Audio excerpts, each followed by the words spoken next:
오늘은 이사야서 26장 1절에서 7절까지의 말씀으로 편안을 넘어 평화로 가는 길이라는 제목으로 함께 하나님의 말씀을 나누겠습니다. 여러분, 모든 사람들은 평화를 소망합니다. 평화로운 인생을 살아가기를 기대하죠. 이 관계의 평화, 또 상황의 평화, 가정의 평화, 우리가 앞으로 살아가게 될 이 미래의 평화까지 우리가 머물러 있는 모든 영역에서 이 분쟁과 갈등이 없는 온전한 평화가 임하길 기대하는 마음으로 살아갑니다.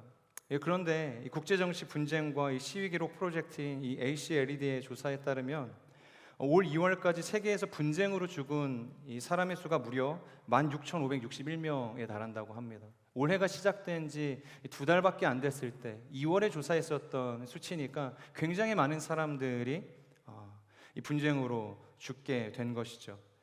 그렇다면 인류의 역사상 전쟁이 없었던 시기는 얼마나 될까요?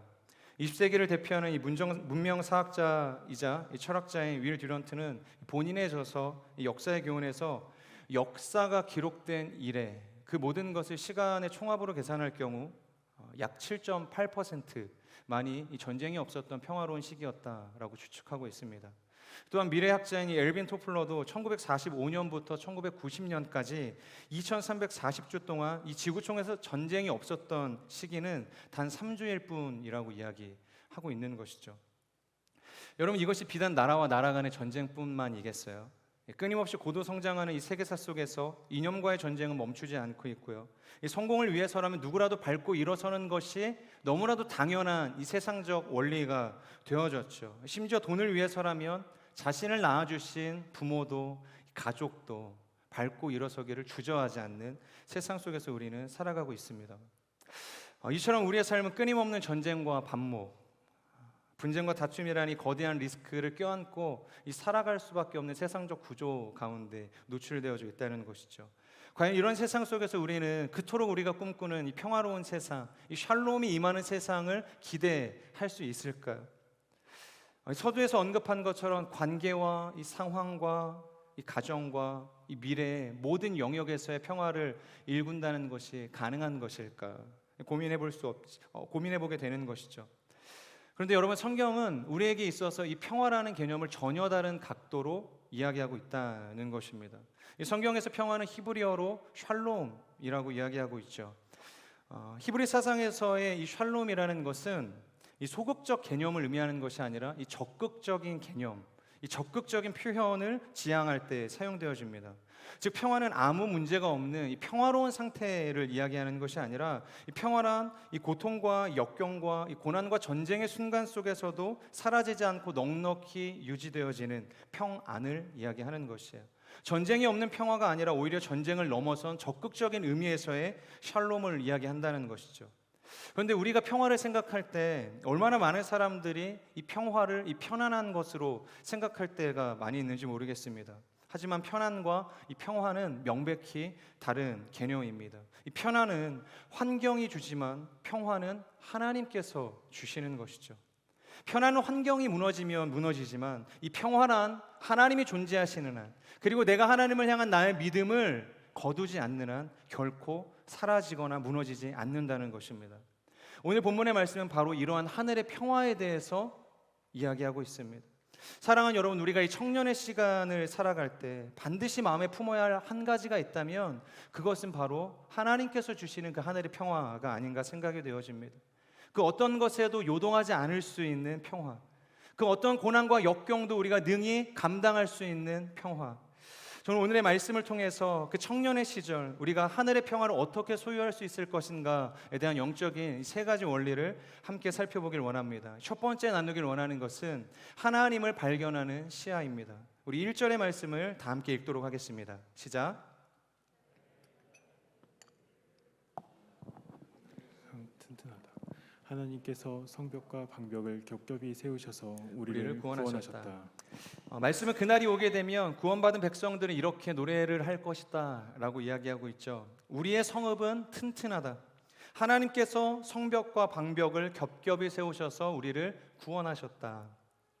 여러분, 이 말씀을 개역개정 번역에서 보면 하나님께서 구원을 성벽과 방벽으로 삼으셨다라고 이야기하고 있어요. 당시 이스라엘 백성들이 세상을 생각할 때 이 세상에서 가장 안정되고 견고한 성은 이 무역과 상업이 발달하고 이 경제력이 막강한 나라라고 생각했던 것 같아요. 아니면 군사력과 이 경제력을 갖춘 강대국처럼 이 다른 나라가 감히 건드릴 수 없는, 침범할 수 없는 그러한 국방력을 지닌 나라라고 생각할 수도 있었을 것입니다. 여러분, 그렇다면 오늘날은 어떨까요? 이 많은 사람들이 지금의 시대를 M4 세대라고 이야기하죠. 처음에는 3포 세대로 출발했습니다. 그런데 이제는 5포 세대, 이 7포 세대를 넘어서 이 꿈도 희망도 없는 삶의 비관에서 이제는 삶마저 포기해야 한다라고 이야기하면서 이 완포 세대, 이 전포 세대라고 부르고 있는 것이죠. 이처럼 우리는 끊임없이 세상에 정해놓은 기준과 이 세상에 의해 뒤틀린 가치를 통해서 우리의 성벽과 이 방벽을 세우려고 노력합니다.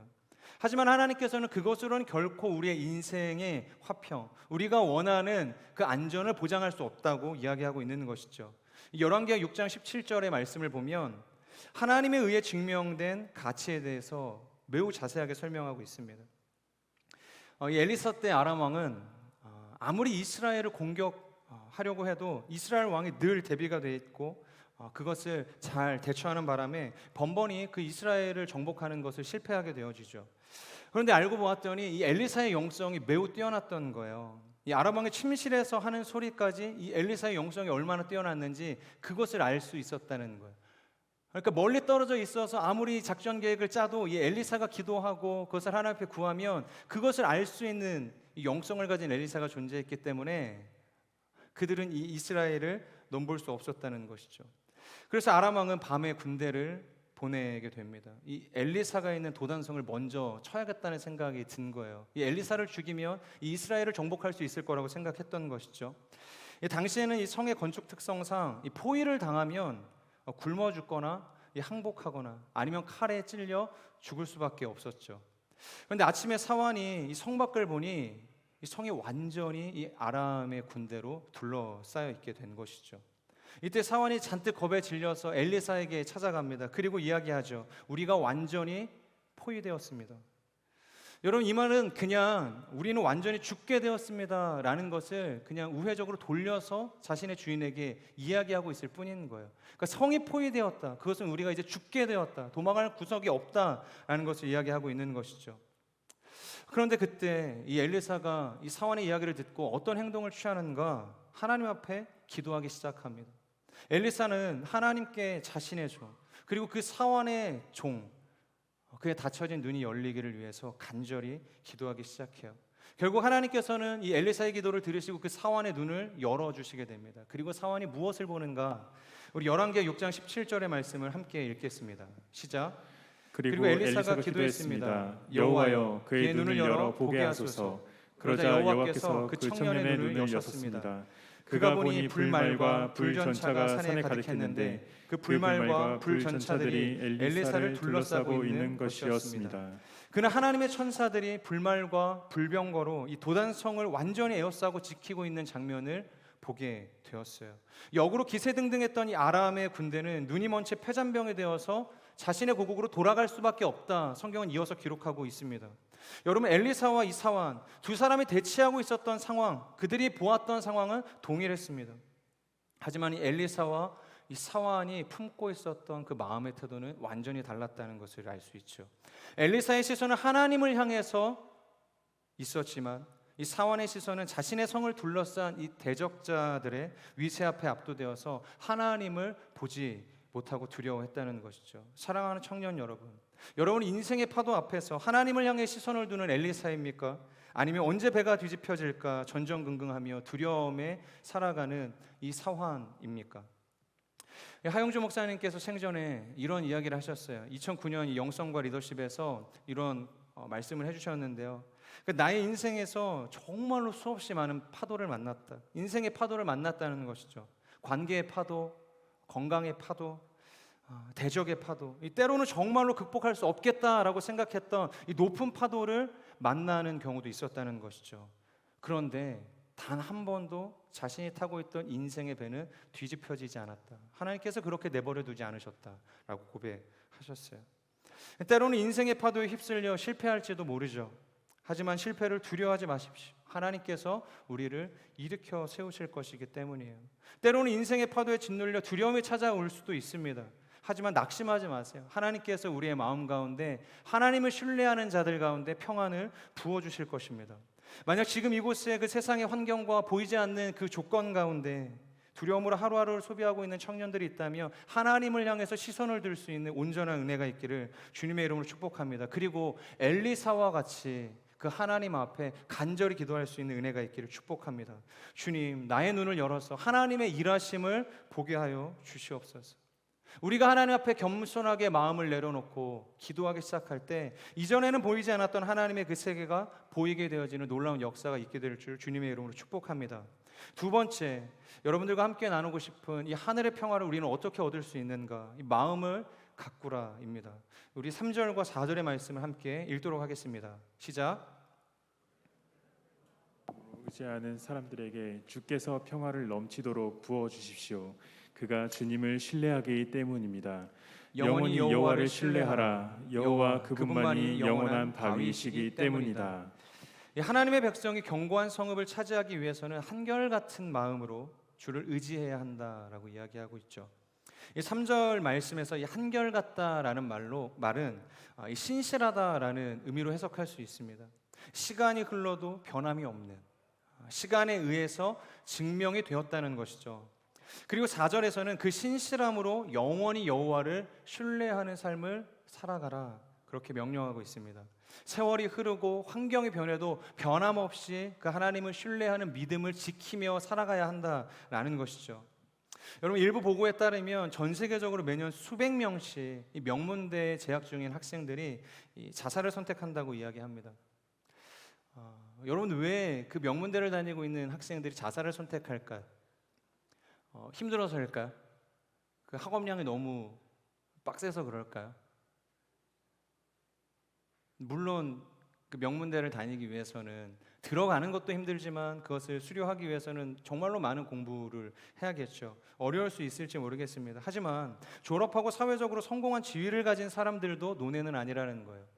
그 힘든 그 대학의 과정들을 수료하고 세상 가운데로 진출했던 그 사람들의 인생 역시 그 학생들과 다르지 않았다는 것이죠. 그렇다면 최고의 스펙과 능력으로 남부럽지 않은 인생을 사는 그들이 이처럼 자살이라는 극단적인 선택을 하는 이유는 무엇일까? 혹자는 그들의 죽음을 보면서 이렇게 이야기할 수 있을지 모르겠어요. 내가 정말 저 학교에 다니면, 혹은 저 직장에 다니면 저런 선택하지 않을 텐데 도대체 뭐가 아쉬워서 저런 선택을 할까? 그러니까 뉴스에서 그런 어떤 이 비극적이고 비관적인 소식을 우리가 접하게 될 때 그 사람들이 가지고 있는 커리어, 그걸 만약에 내가 가지고 있었다면, 그 사람만큼의 재력을 내가 가지고 있었다면, 야, 그 정도 가정이면 나는 죽지 않았을 거야. 악착같이 버텨야지. 오히려 그 사람들의 그 죽음 앞에 애도해주고 또 마음 아파해주는 것이 아니라 지금 우리의 태도는 그런 사람들의 죽음 앞에 조롱하게 될 때가 있다는 것이죠. 그런데 여러분, 그들이 스스로 목숨을 끊은 이유는 단순히 이런 외적인 상황 때문만은 아닌 것이에요. 바로 그들이 이전 시점, 지금과는 전혀 다른 시점에서 자신이 그리고 있었던 이 미래적인 상황과 그리고 현재가 그 미래가 되었을 때 내가 느끼는 이 현실 간의 그 딜레마가 너무 크기 때문에 거기에서 오는 그 상실감, 그 허전함, 그 안타까움으로 인해서 자살이라는 극단적인 선택을 하게 된다는 것이죠. 쉽게 말해서 심리학에서는 이것을 권태라고 이야기합니다. 이 권태는 이전의 가치를 느꼈던 것에서 지금은 전혀 가치를 느끼지 못하는 상태를 의미해요. 여러분, 우리 모두의 인생은 공통된 이 세 가지 시기를 지나가게 됩니다. 열정기, 그리고 권태기, 그리고 성숙기예요. 열정기는 모든 것을 바쳐서 노력하는 시기를 이야기하죠. 그러니까 성취하고자 하는 목표와 열정의 크기는 각기 다를지 모르겠지만 이 내면의 가치를 느끼고 그것을 이루기 위해서 최선을 다해서 가진 모든 것을 쏟아붓는 시기, 그것이 열정기라는 거예요. 하지만 누구나 열정에는 한계가 있죠. 시간이 지나면 그 열정이 사그라들게 됩니다. 자연스럽게 이 시기가 지나게 되면 권태기가 찾아오게 돼요. 결국 권태기 이전에는 큰 가치를 발견하고 이것을 위해서 모든 것을 쏟아부었지만 시간이 흘러 더 이상 그것에 아무런 가치를 느끼지 못하게 되는 것이에요. 아무런 의미가 지금 내가 살아가는 이 현재에 없다는 것을 발견하게 되는 거예요. 우리가 흔히 번아웃, 이 엘리트 증후군이라고 이야기하는 이 모든 현상들도 이 권태기의 근간을 두고 있는 것이죠. 여러분, 그런데 만약 이때 이 권태기를 극복하지 못하게 되면 이제 말할 것도 없이 우리의 상태는 더없이 이제 밑바닥으로 이제 악화되겠죠. 결국 회복할 수 없는 상태까지 나아가게 될 것이고 끝내는 우울기의 단계로 돌입하게 되는 것이에요. 사실은 성숙기로 향해 가야 되는데 이 권태기를 극복하지 못하면 성숙기를 향해 가던 그 인생의 여정이 우울기로 들어가게 되는 거예요.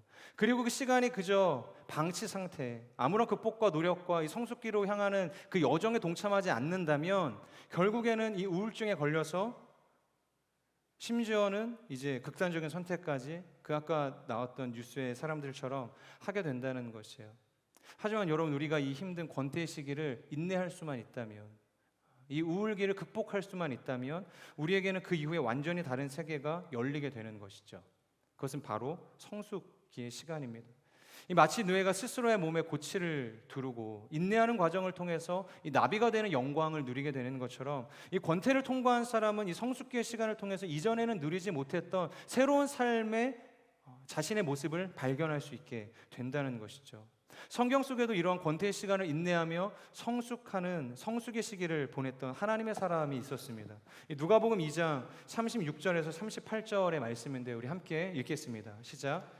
또 아셀 지파 바누엘의 딸 안나라는 선지자가 있어 나이가 매우 많았더라. 그가 결혼한 후 7해 동안 남편과 함께 살다가 과부가 되고 84세가 되었더라. 이 사람이 성전을 떠나지 아니하고 주야로 금식하며 기도함으로 섬기더니 마침 이때에 나와서 하나님께 감사하고 예루살렘의 속량을 바라는 모든 사람에게 그에 대하여 말하니라. 여러분, 성경을 보면 안나는 하나님을 잘 믿었다라고 이야기하고 있어요. 그리고 그는 선지자라는 직업을 가지고 있었죠. 그럼에도 불구하고 그의 인생은 결혼한 지 7년 만에 남편을 잃고 과부가 되었다, 성경이 이야기합니다. 당시 사람의 수명이 평균적으로 60세 남짓이었는데 그녀는 그보다 20년을 훌쩍 넘긴 84세까지 살았다라고 이야기하죠. 당시에는 이 여인의 경제 활동과 이 사회 복지 제도가 전무했던 시기였기 때문에 60을 살아서 인생을 마감하는 것도 사실 복이었지만 20년을 훌쩍 넘긴 84세가 돼서 장수하는 삶을 살았던 것이 그녀에게 과연 축복이었을까요? 남편을 잃고 아무 사회 경제 활동도 할 수 없었던 그런 어떤 무력감 속에서 삶을 살아낸다는 것, 장수가 그녀에게 축복이 아니라 오히려 고역이었고 고된 고난의 시간이었을 것입니다. 그럼에도 불구하고 성경은 이 안나가 성전을 떠나지 않았다라고 이야기하고 있어요. 그리고 밤낮으로 무엇을 했냐? 기도했다. 그리고 금식하며 하나님을 섬기는 삶을 살아갔다. 그러니까 남편이 죽고 수십 년의 시간 동안을 성전을 떠나지 않고 하나님 앞에서 헌신하며 이 선지자로서의 직분을 버리지 않았다라고 이야기하는 거예요. 그 결과 이 안나는 이 시므온이라는 사람과 더불어서 예수 그리스도, 그러니까 메시아가 세상에 오심을 가장 먼저 보게 되어지는 하나님의 은혜를 받게 되어지죠. 그리고 성경 안에서 이 그녀, 이 안나라는 이름은 영원한 이 신실함의 상징이 되었다는 것이에요. 여러분, 성숙의 시기에 맞이하게 되는 이 하나님의 은혜를 경험하기 위해서는 반드시 우리가 통과해야 하는 시기, 극복해야 하는 시기가 있는 것이죠. 그것이 바로 이 권태의 시기라는 것입니다. 이 권태의 시기에는 아무런 감정이나 변화가 느껴지지 않죠. 내가 걸어가는 길에 대한 어떤 동기나 이 목적도 발견하기 어렵습니다. 하나님의 음성도 들리지 않고 하나님의 일하심도 보이지 않아요. 그저 걸어가는 길에 대한 아쉬움과 이 지나온 길에 대한 미련 때문에 이 억지로 큰 짐을 짊어지고 그냥 가는 거예요. 아무런 소명 의식도 없이 그저 그 하루를 버텨내는 것입니다. 그래서 많은 사람들이 이 단계에서 포기하거나 절망하거나 낙심하게 되는 것이죠. 성경에서 데마라는 사람도 이 바울과의 전도 여행을 보면 고난의 시간이 길어짐을 이기지 못하고 결국 세상을 향해서 떠났다라고 이야기하고 있어요. 디모데후서 4장 10절 이 전반절의 말씀이죠. 이 데마가 세상을 사랑해서 결국 이 사도 바울과 함께하는 이 전도 여행으로부터 이탈하게 되었다는 거예요. 여러분, 안나 역시 자신의 기도가 이렇게 오랫동안 지속됐을 거라고 생각하지 못했을 거예요. 한 1, 2년 기도하면 될까? 10년 기도하면 될까라고 생각했지 84세가 될 동안 이 기도의 시간이 길어지게 될 거라고 생각하지 못했을 것입니다. 도중에 수많은 사람들로부터 들리는 비난과 이 조롱의 소리에 포기하고 싶을 때도 한두 번이 아니었을 것이에요. 하지만 여러분, 믿음은 시간을 통해서 증명이 되는 것처럼 이 선지자 안나는 한 번의 뜨거운 열정을 통해서 자신의 믿음을 증명하려고 하지 않았습니다.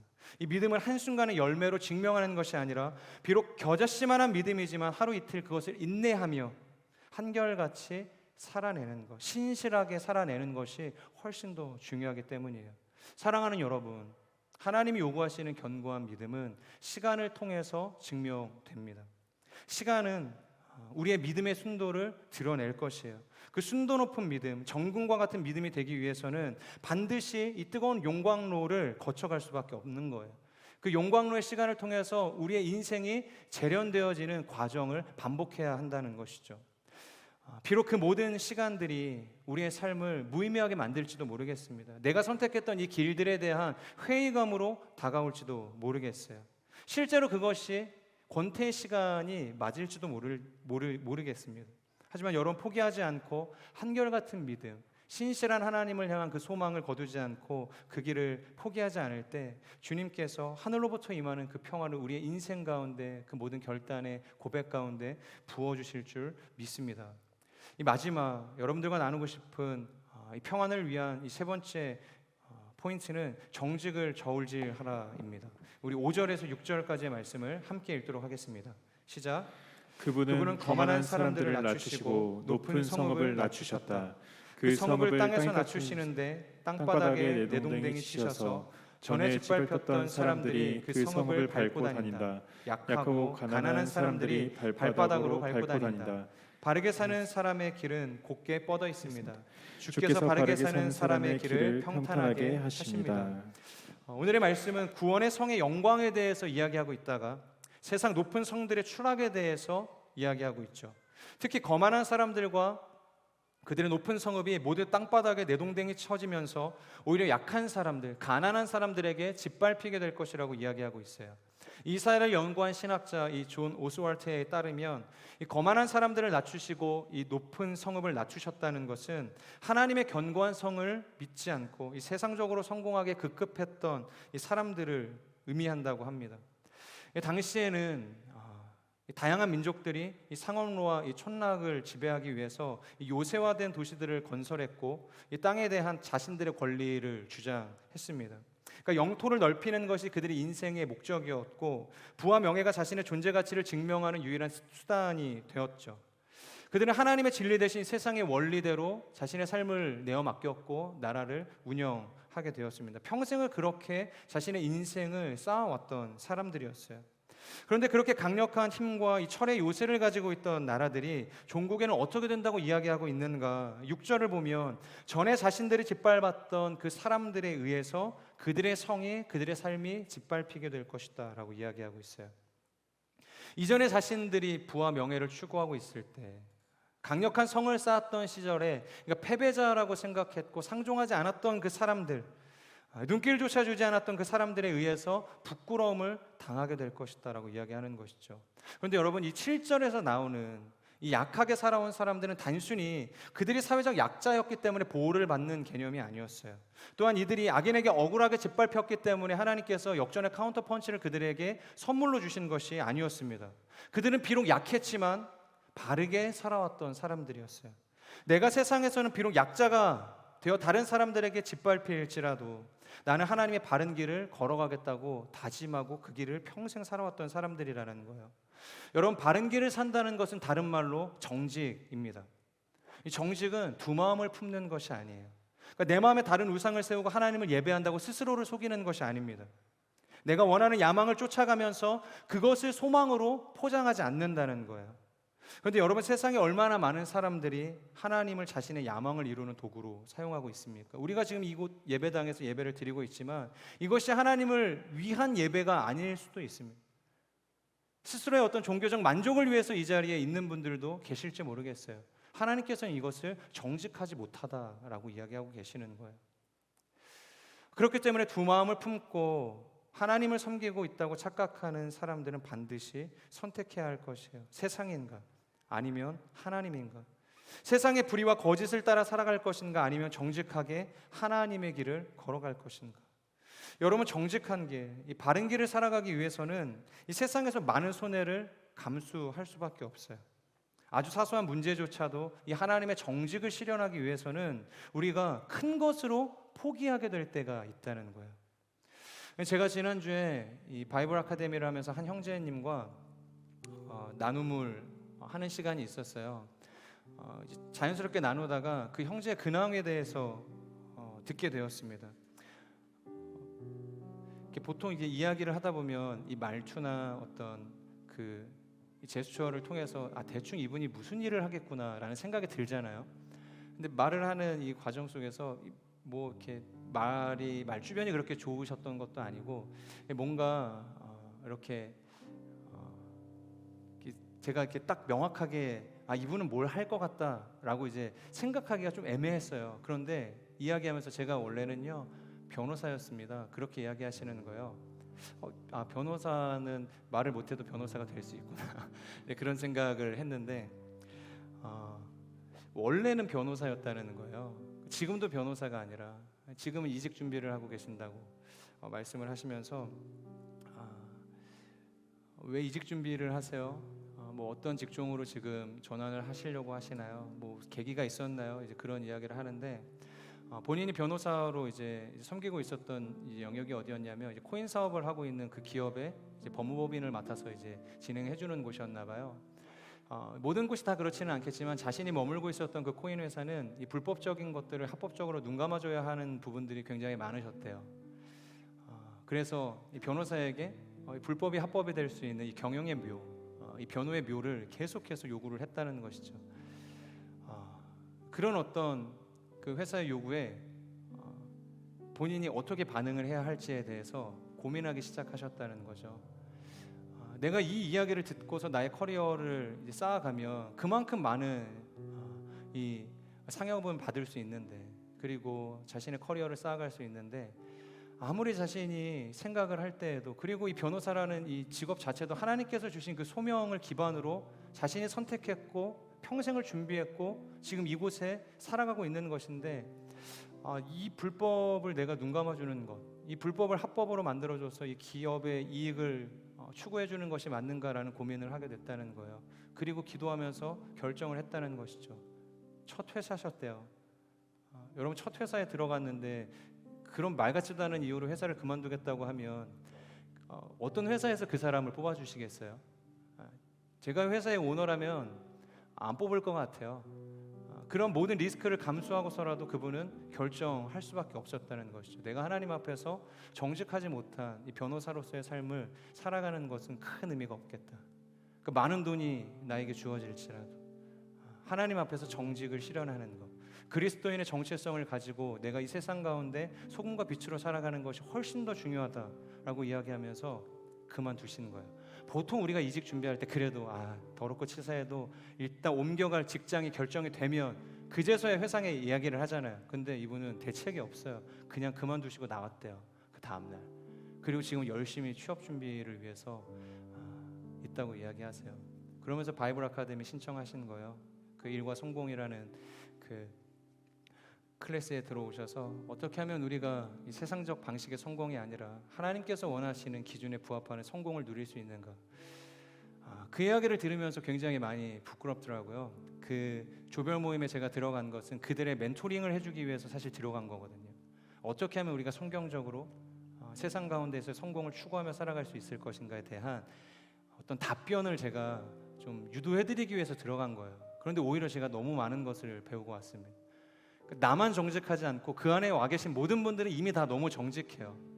그래서 그분들에게 진짜 너무 훌륭하다, 제 삶으로 그런 하나님의 정직, 그 하나님의 성공을 위한 걸음들을 걸어가시는 여러분들 가운데 진짜 하나님이 주시는 성공이 있으면 좋겠다, 그런 이야기를 제가 했습니다. 사랑하는 여러분, 정직이라는 것, 그것이 한순간에 완성이 될까요? 딱 어떤 순간에 내가 정직해야지, 그래서 정직으로 완성돼야지, 그런 결단을 할 수 있을까요? 여러분, 정직은요 한순간의 선택으로 완성이 되는 것이 아닙니다.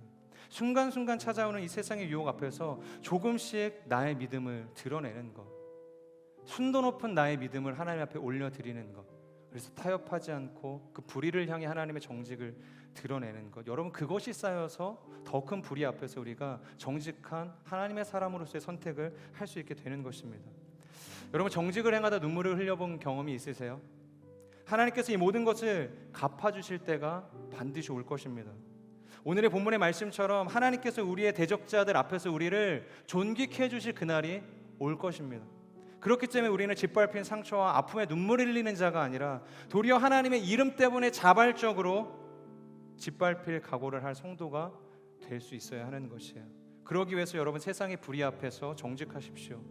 우리는 청년의 시절을 정직의 계절로 일구어 가야만 합니다. 세상의 거짓말을 말하고 우리는 손해를 볼지라도 결코 우리는 세상 앞에서 정직함을 포기하지 말아야 하는 것이죠. 더 나아가서 여러분 자비의 마음을 가지십시오.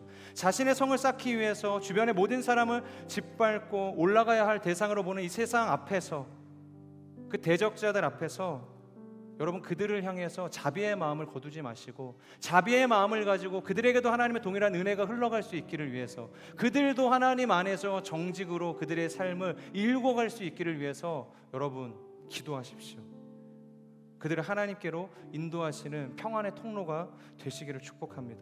물론 그런 삶을 우리가 선택하고 살아갈 때 손해를 보겠죠. 핍박을 당할지도 모르겠어요. 세상에 짓밟힐 것입니다. 하지만 하나님께서는 그 하늘의 가치를 위해서 우리의 인생을 포기한 모든 사람들에게 놀라운 하나님의 양식으로, 그 하늘의 놀라운 기업으로 우리 가운데 갚아주실 것입니다. 우리가 그런 삶을 살아갈 때 우리가 그토록 간구하고 기도하고 바람하지 않는 그 샬롬, 그 전쟁의 위협 속에서, 이 세상의 분쟁과 불안 속에서, 다툼과 이 분열 속에서 사라지지 않고 거두어지지 않는 그 하늘의 평화가 우리의 인생 가운데 충만케 되어질 줄로 믿습니다. 오늘 우리는 말씀을 통해서 하늘의 평화를 누리는 하나님의 영적인 원리를 나누었습니다. 첫 번째가 인생의 파도 속에서 두려워하지 말고 하나님을 발견할 수 있는 시야를 가지라. 두 번째, 모든 것이 무의미하게 느껴지는 권태의 시기에도 한결같은 마음으로 주님을 신뢰하라. 그리고 세 번째, 이 세상의 불의와 거짓 속에서도 포기하지 말고 정직으로 바른 길을 걸어가라. 저는 우리의 인생이 이 세 가지 영적인 원리를 우리의 인생 가운데, 영혼 가운데 새기며 그 하늘의 평화로 충만케 되어지는 복된 인생이 되기를 주님의 이름으로 축복합니다. 우리 함께 기도하겠습니다. 기도하실 때 존귀하신 하나님, 우리가 말씀 앞으로 나아갑니다. 정말 세상이 말하는 편안이 아니라, 세상이 말하는 안정이 아니라, 그 어떠한 상황 속에서도 그 어떠한 불행과 다툼과 분쟁과 전쟁 속에서도 사라지지 않고 오히려 우리의 심령 가운데 더 충만케 되어지는 그 하늘의 평안을 소유할 수 있는 하나님의 사람들이 될 수 있도록 역사하여 주시옵소서. 하나님, 우리가 하나님을 발견할 수 있는 믿음의 눈을 허락해 주시기를 소망합니다. 또한 하나님, 그 하나님을 따라서 믿음의 고백을 가지고 나아가는 모든 인생의 여정 속에서 정직을 포기하지 않고 신실함으로 그 정직으로 우리의 인생의 계절을 읽어갈 수 있는 하나님의 사람이 되게 해주시고, 세상의 불의와 그 거짓 속에서도 하나님만 바라며 나아갈 수 있는 하나님의 사람들이 될 수 있도록 역사하여 주시옵소서. 주신 말씀을 가지고 우리 함께 기도하며 나아가겠습니다. 신실하신 주님 감사합니다. 그 거룩하신 하나님, 우리의 삶을 인도하시는 그 완전하신 주님을 찬양합니다. 평안이 무엇인가?